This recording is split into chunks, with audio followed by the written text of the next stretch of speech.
What is going on, everyone? Leon checking in, and we're at it again with another video. Now, to start this video off, I'm not 100% sure on how to pronounce this brand name. Now, I did do a Google search which returned a few results, and I'm going to go with RCHER. But if I am incorrect, please let me know in the comments below, and it'll just be good because it'll teach people on how to pronounce this product brand. That being said, we'll be doing an unboxing, tutorial, and review of the RCHER lithium ion powered pressure washer. Now, this pressure washer could be a great idea for anyone looking for a portable solution to clean small equipment, a home area, a car, or in this situation, a spaceship deck. However, the main goal of this video is to see how successful I am at using this equipment to wash my car. Now, this could be a big deal for me because I live in an apartment complex where using a faucet and water hose is not allowed. Now, if the results are good, this equipment would allow me to wash or rinse my car, but it would also allow me to clean equipment on the road at my job. Now, if you are interested in the RCHER lithium ion powered pressure washer, you can find it at the Amazon storefront link in the description below. As always, I only feature products or services I buy or like to buy. This gives the content more credibility and appeal because we feature items that interest me and change the way we live. Don't have time to watch the whole video? We're now a podcast you can find on multiple platforms by searching for Pixels Cracked. You can also support the podcast by downloading the Anchor app and making a small monthly donation on that platform. And if you are listening to this on a podcast, you can find the more detailed video and YouTube channel by searching for Pixels Cracked. All things said, let's go ahead and get into it. So here we are with the unboxing. The RCHER lithium ion portable pressure washer retails for about $330. Contents include the appliance, charger, storage bracket with included mounting pins, high pressure hose, trigger gun, spray lance, 3.2 gallon collapsible tank, and product information. There are also fittings to connect the unit to a garden hose. So let's talk design. First, we have the main unit, what RCHER calls the appliance, sitting on 4 caster wheels. Now, the rear wheels pivot slightly, but the turning happens mostly at the front wheels. The unit features the familiar black and yellow livery and RCHER branding. The front of the unit features the on-off switch, power regulator, LED battery display, charging socket with cover, and high pressure connection. The power regulator features 4 levels of pressure. Number 1 is 150 psi. Number 2 is 220 psi. Number 3 is 440 psi. And number 4 is 600 psi. Now, the power regulator knob turns smoothly and it has a good amount of resistance. Now, when it comes to shipping, the unit ships partially charged, so charging is recommended before use. Now, when it comes to the charging cable, it's plenty long, which is a benefit, and it plugs into the unit snug. When it comes to the battery meter, it's simple to read and charge capacity is indicated by the amount of green LEDs illuminated. If 3 LEDs are blinking, capacity is at 0 to 30%. If 1 LED is always on and 2 are blinking, capacity is 30 to 70%. And if 2 LEDs are always on and 1 is blinking, capacity is 70 to 95%. Lastly, if 3 LEDs are always on, it indicates a capacity of 95% or more. RCHER rates battery charge time at between 3 and 4 hours. I assume this is from when the unit is completely discharged. So let's close the charger cover and see what that looks like. Fits in there nice and snug, and it gives it a nice presentation. Next, we have residual capacity, which is arguably the more important thing. That gives you how much battery is left while you're actually using the appliance. Now, this is based on how many LEDs you see here and what color they are. 3 green LEDs indicate 70 to 100%. 2 green LEDs indicate 40 to 70%. 1 green LED indicates 10 to 40%. And 3 blinking red LEDs indicate 0 to 10%. 1 blinking red indicates the battery is hot or there is a fault. A convenient carrying belt starts on the left front of the unit and wraps around to the right rear, providing carrying convenience. The rear of the unit features a mesh bag for small items like cleaning supplies. And the right side is where you'll find the RCHER branding and where the other side of the strap mounts. Next we have the storage bracket, which clips into place on the left side of the unit. Now we're gonna have to line this up. It's a little tricky here, trying to do this in a video. And then we just press it into place and that clicks nice and securely. Now on top of that, we also have these mounting pins which hold the storage bracket more securely in place. Now if I'm correct, these should just click right into place. They just kind of push in actually. It gives it a cleaner presentation. Just looks a little bit nicer. Once the storage bracket is installed, it organizes the hose, spray lance, and trigger gun nicely along the unit side. It's actually really impressive and professional looking. Next, we can install the high pressure hose onto the trigger gun. Now this is done by pulling on the yellow tab lightly that you see here. And then we can take the high pressure hose, which has a specific shape to it. So it's gotta be lined up perfectly with the trigger gun. We can then insert it into here, and then we can push on the yellow tab, which locks it into place. Now removal is just as easy. We're going to pull on that yellow tab lightly there, and then that's going to unlock, and then we just wiggle the hose out. As for the trigger handle itself, it has smooth and soft resistance, which feels good. Next we have the spray lance, which has an adjustment for hard or soft pressure, and that's done by turning the end of the spray lance. Inserting the spray lance into the trigger gun requires a bit of effort, but it goes in securely. We can then install the high pressure hose into the high pressure connector onto the unit.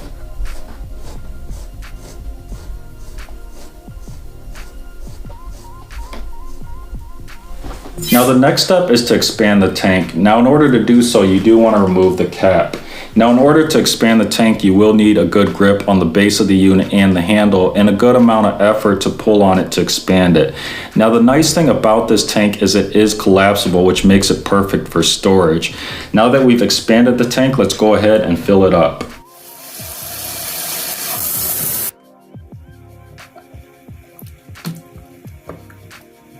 Okay, this is experiment 157, and this is actually a pretty good knee pad, by the way. Picked it up at Lowe's. But this is where things get crazy because I'm about to try the pressure washer in my apartment, and it's 9 at night, of course, and I hope that it doesn't bother my neighbors. But we're gonna do this anyways. So I've got it all hooked up. This is also like the sound test just to see how loud it is. So let's turn it on and give it a try.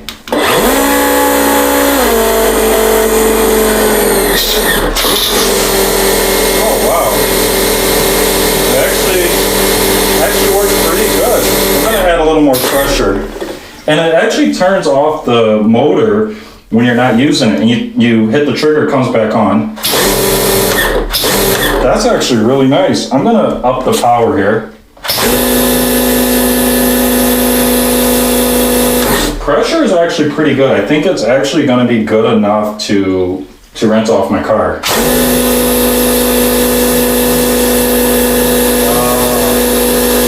But you can see this has an additional use to it. You can actually use it to clean. You can use a pressure washer to clean your shower.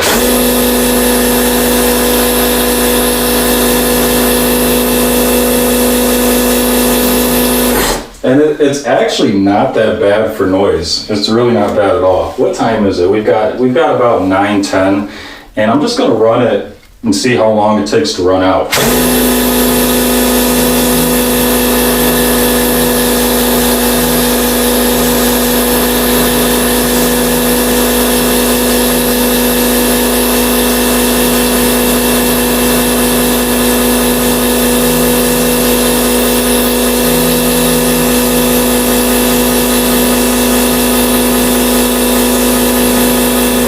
And I'm actually going to adjust this to the harder stream here.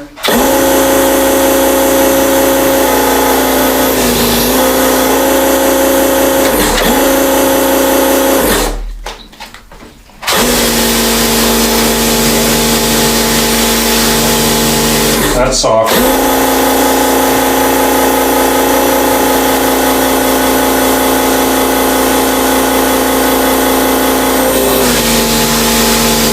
So the harder setting really isn't that impressive. I think this is going to be basically good for just rinsing off things that are easier to rinse off. It'll get harder things, but I think it's going to require more passes.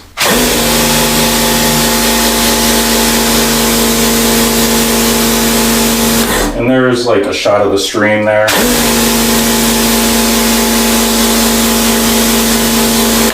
But I gotta say, this thing does have a little kick to it. It's actually pretty powerful.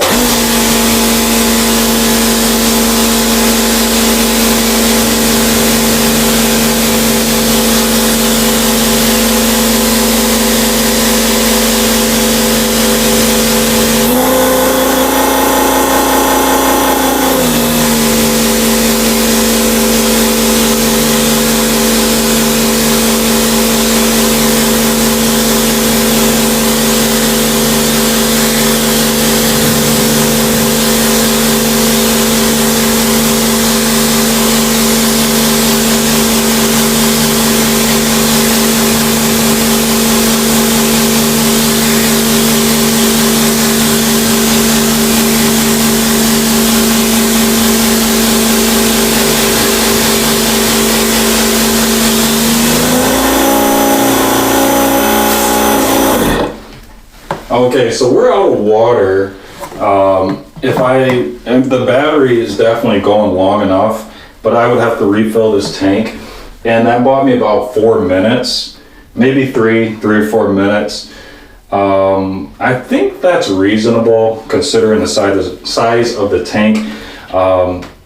We would definitely want to bring additional water with us, but you could also hook this up to a water hose if you did need to do so. That would be a workaround. But for someone like me, where I can't use the faucet and water hose at my apartment, I would have to bring gallons of water to make this work if I'm going somewhere remote to wash my car or spray it off.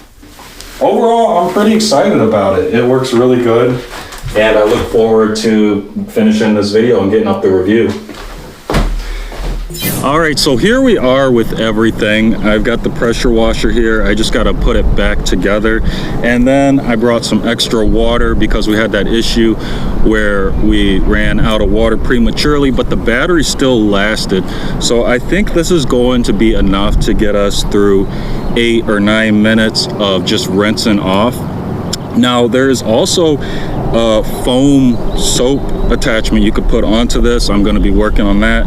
But for today, it's just going to be rinsing the car off. I'm going to show some areas on the car too that are a little bit dirty. There's some bird droppings and just dust. So it's nothing crazy, but just enough to hopefully do a good demonstration. And then I've got a watch here, a clock going, and hopefully you can see how long this takes. So let's go ahead and get into it. So here we are on the rear hatch, and you can see we've got quite a bit of bird droppings, and we're going to test to see how good the pressure washer takes that off. We've got more bird dropping on the side of the window there.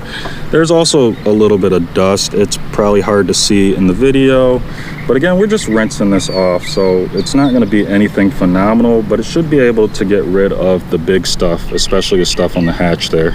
So here we are at the front of the car. We've got some dirt buildup there on the windshield. There are some more bird droppings on the windshield as well. Nothing crazy. It's a little bit more tame here in the front. We've got some dirt buildup here on the front bumper, but that's pretty much it. This isn't in horrible dirty shape, but hopefully enough to show some good results here. So let's go ahead and get into it. All right, so I'm gonna go ahead and assemble everything. We've got the trigger gun there.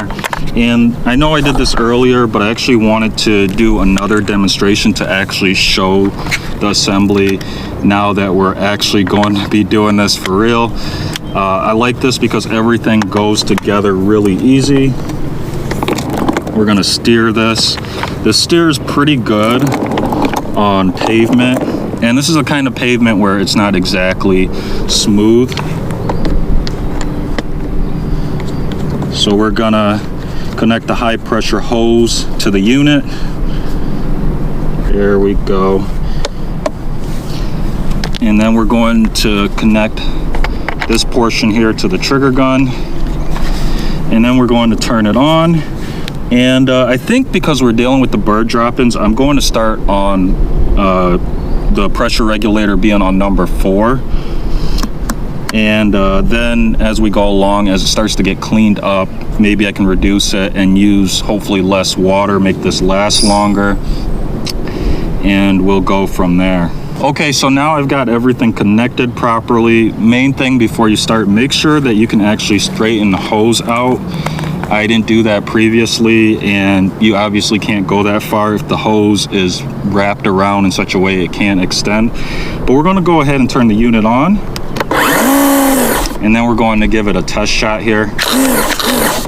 And I'm just going to make sure I'm on the soft pressure on the wand here, and we're going to go ahead and get started. Keep an eye on that timer, and let's see how long this runs.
Alright, so I'm coming around here for a fill up, and this is actually doing surprisingly good because I was able to pretty much rinse the whole car here on this one fill here. But as you can see, I've got 3 of these jugs, and we're gonna fill up here so you can see how long this takes. But this is doing pretty good. It actually did get pretty much, I think, all of the bird drop-ins off of the hatch there. You know, we could probably benefit from actually using soap, but I'm feeling actually a lot more confident than I did before. I didn't think that this tank would be enough to do what I've been doing, but it's actually more than enough. So this is, I could say it's actually a viable option for anyone who lives in an apartment complex like I do, where you can't use a faucet and a water hose. So I'm feeling actually really, really good about this. We're gonna keep going here.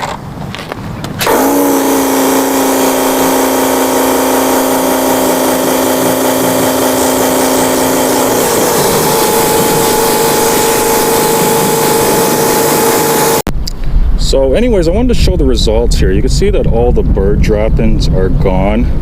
So it did a good job. Now, of course, I ran the unit the whole time at pressure regulator number 4. So that's about 600 PSI.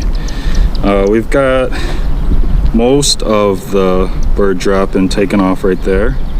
I probably didn't go over that area all that much. The bottom of the car actually had some dirt too, but we got a lot of that off.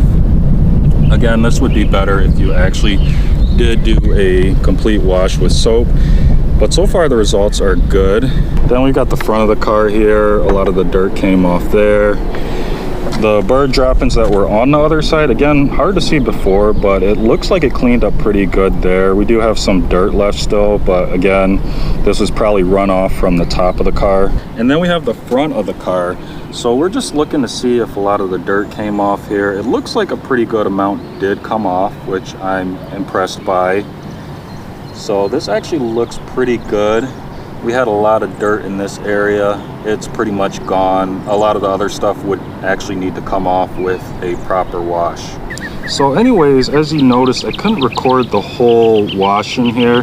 That's because my phone actually overheated. I use a Pixel 4 XL to record. So I'm gonna try to make this quick, but this is phenomenal. You can see the water that we have here. I think it's just really cool that we can take water with us now and we can rinse our car off pretty much anywhere. I'm just in a parking lot here and we were able to do this. So you'll be able to wash your car remotely, and I just think that's impressive. So final thoughts. Again, my camera stopped recording before I was done with this pressure washer, and that's due to the hot weather today, which caused the camera to overheat. However, we had a use time of about 10 minutes, and although that doesn't seem that long, I actually underestimated what can be done in 10 minutes. Now, just to give you some perspective, I normally go to a car wash which has a similar but more powerful setup, and I normally pay about $4 for 4 minutes of use. Now, in that situation, I'm normally able to use their soap and rinse my car off, and that's only 8 minutes. That being said, if you combine this unit with the soap attachment, which we'll be looking into, you should be able to get about the same amount of work done. Now, this unit as is will also work with the old-fashioned bucket and wash mitt strategy. Overall, I'm impressed with what this little machine can do, and I totally recommend it for anyone looking to complete small jobs.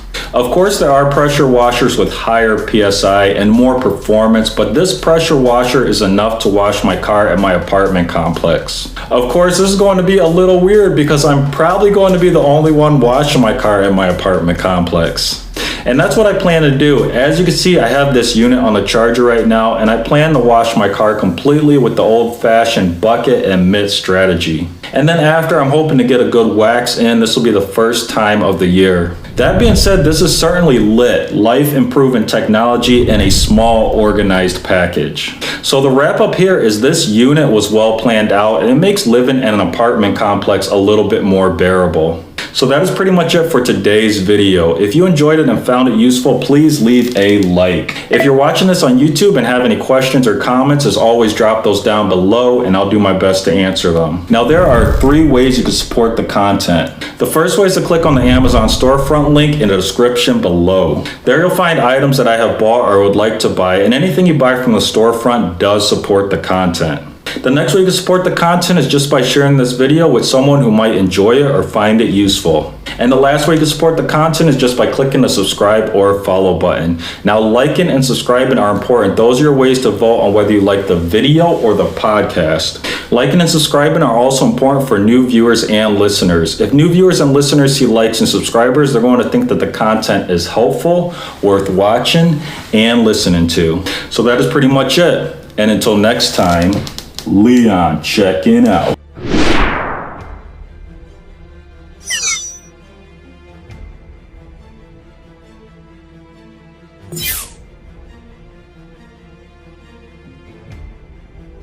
You